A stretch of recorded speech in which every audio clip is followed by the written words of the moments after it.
بسم اللہ الرحمن الرحیم۔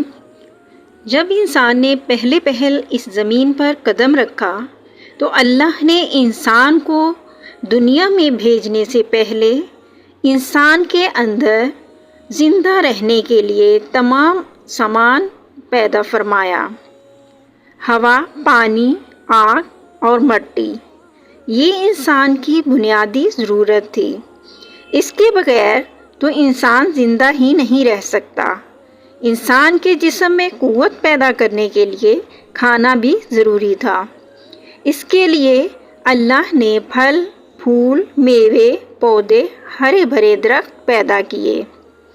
اس کے علاوہ سر اٹھائے بلند و پہاڑ، رواں دواں گنگناتے ہوئے چشمے، بل کھاتے دریا، بیکراں سمندر، چاند، سورج، ستارے، غرض کہ ہر وہ چیز جو انسان کے زندہ رہنے کے لیے ضروری تھی پیدا کی۔ ان سب چیزوں کے علاوہ انسان کے آرام اور سہولت کے لیے اور چیزوں کی بھی ضرورت تھی، وہ بھی پیدا فرمائیں۔ زمین، آسمان کے اندر بے شمار چھپے ہوئے خزانے اور وسائل ہیں، مثلاً لوہا، چاندی، ابرک، تیل، کوئلہ اور گیسیں۔ یہ تمام چیزیں انسان کی ضرورت کے لیے ہیں۔ ان سے انسان فائدہ حاصل کرتا ہے۔ ان تمام چیزوں کو زمین کے اندر سے نکالنے اور دریافت کرنے کے لیے ایک ایسی ذی عقل اور علم رکھنے والی ہستی کی ضرورت تھی جو ان تمام چھپی ہوئی اوجل چیزوں کو ڈھونڈ نکالے اور اپنے لیے ہی کارآمد بنائے۔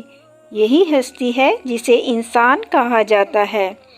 انسان کو اللہ نے عقل اور سوچنے سمجھنے کی صلاحیت عطا کی، پھر دنیا میں بھیجا۔ سب سے پہلے انسان حضرت آدم علیہ السلام تھے۔ انسان کی نسل حضرت آدم علیہ السلام سے چلی اور تمام انسان حضرت آدم علیہ السلام کی اولاد ہیں۔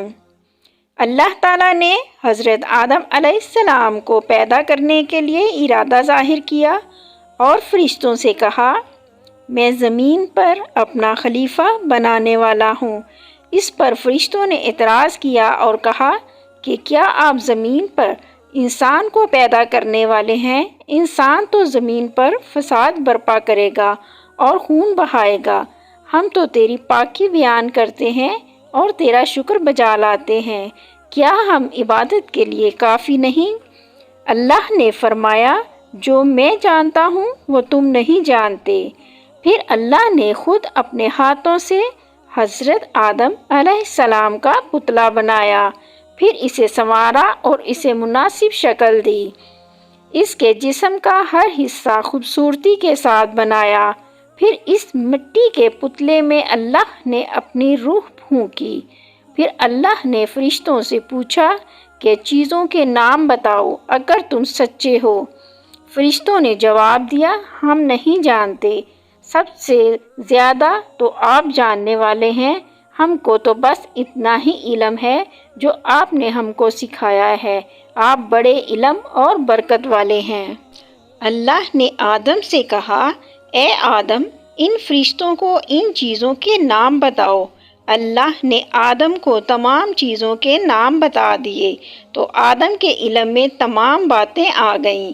آدم نے ان چیزوں کے نام بتا دیے تو اللہ نے فرشتوں سے کہا، کیا میں تم سے نہ کہتا تھا کہ میں آسمانوں اور زمینوں کے اندر کی سب پوشیدہ باتوں کو جانتا ہوں، اور جو کچھ تم ظاہر کرتے ہو اور چھپاتے ہو سب کا علم رکھتا ہوں۔ اللہ تعالیٰ نے فرشتوں سے کہا کہ آدم کو سجدہ کرو۔ تمام فرشتوں نے آدم کو سجدہ کیا، لیکن ابلیس نے سجدہ کرنے سے انکار کر دیا اور غرور کرنے والوں میں سے تھا۔ تجھے کس چیز نے سجدہ کرنے سے روکا جبکہ میں نے تجھے حکم دیا تھا؟ اللہ نے پوچھا۔ ابلیس نے کہا کہ آپ نے انسان کو مٹی سے بنایا اور مجھے آگ سے پیدا کیا۔ ابلیس کے معنی مایوس اور نا امید ہونا۔ اس لیے کہا گیا کہ جو شخص اللہ سے نا امید ہوتا ہے وہ ابلیس کے تابع ہوتا ہے۔ جو لوگ ابلیس اور شیطان کے بہکاوے میں آ جاتے ہیں وہ پس ہمت ہوتے ہیں۔ جو فرائض ان کے ذمہ ہوتے ہیں وہ ادا نہیں کرتے اور ذلیل و خوار ہوتے ہیں۔ جب ابلیس نے سجدہ کرنے سے انکار کیا تو اللہ نے فرمایا تو آسمان سے اتر، تو نے تکبر کیا اور تو ذلیل و خوار ہوا۔ ابلیس نے کہا کہ مجھے قیامت کے دن تک مہلت دیجیے۔ اس پر اللہ نے فرمایا تجھے مہلت دی گئی۔ ابلیس نے کہا میں تیرے بندوں کو گمراہ کروں گا اور ہر طرف سے ان کو گھیرے میں رکھوں گا، وہ تیرا شکر بھی نہیں ادا کریں گے۔ اللہ تعالیٰ نے حضرت آدم علیہ السلام کو حکم دیا کہ اے آدم تم اور تمہاری بیوی بہشت میں رہو اور جو کچھ کھانا ہے فراغت سے کھاؤ، اور ایک خاص قسم کے درخت کی طرف اشارہ کرتے ہوئے کہا کہ اس درخت کی طرف نہ جانا ورنہ تم ظالم قرار دے دیے جاؤ گے۔ چنانچہ آدم علیہ السلام اور حضرت بی بی حوا آرام سے رہنے لگے تو شیطان نے دونوں کے دلوں میں وسوسہ ڈالا کہ تمہارے رب نے تم دونوں کو اس درخت کے قریب جانے سے اس لیے منع فرمایا کہ کہیں ایسا نہ ہو کہ تم ہمیشہ ہمیشہ کے لیے زندہ رہنے لگو۔ میں تمہارا خیر خواہ ہوں اور تم دونوں کی بھلائی چاہتا ہوں۔ شیطان کے فریب میں آ کر حضرت آدم اور حضرت حوا نے درخت کا پھل چکھا تو وہ دونوں بہشتی لباس سے محروم ہو گئے، ان کے جسم سے بہشت کا لباس اتر گیا۔ دونوں اپنے اوپر جنت کے پتے جوڑ جوڑ کر رکھنے لگے۔ ان کے رب نے ان کو پکارا اور کہا کیا میں نے تم دونوں کو اس درخت کے قریب جانے سے منع نہیں کیا تھا اور یہ نہ کہا تھا کہ شیطان تمہارا دشمن ہے؟ حضرت آدم اور حوا دونوں سے غلطی ہوئی، انہوں نے اللہ کا حکم نہیں مانا۔ اس غلطی پر دونوں کو سخت ندامت ہوئی۔ آدم نے اللہ سے معافی طلب کی اور دعا کی اے میرے رب ہم نے اپنے نفس پر ظلم کیا، اگر آپ ہم پر رحم نہ کریں اور ہماری مغفرت نہ کریں تو ہم نقصان اٹھانے والوں میں سے ہوں گے۔ آدم اور حوا کو زمین پر اتار دیا اور کہا کہ تم ایک دوسرے کے دشمن رہو گے اور ایک خاص وقت تک تم دونوں کو زمین پر رہنا ہے۔ میری طرف سے کوئی ہدایت آئے تو جو شخص اس ہدایت کو مانے گا نہ انہیں کسی بات کا اندیشہ ہوگا نہ کوئی غم۔ جو میری نصیحت سے منہ موڑے گا اس کے لیے دنیا میں زندگی تنگ ہوگی اور قیامت کے روز ان کو اندھا اٹھائیں گے۔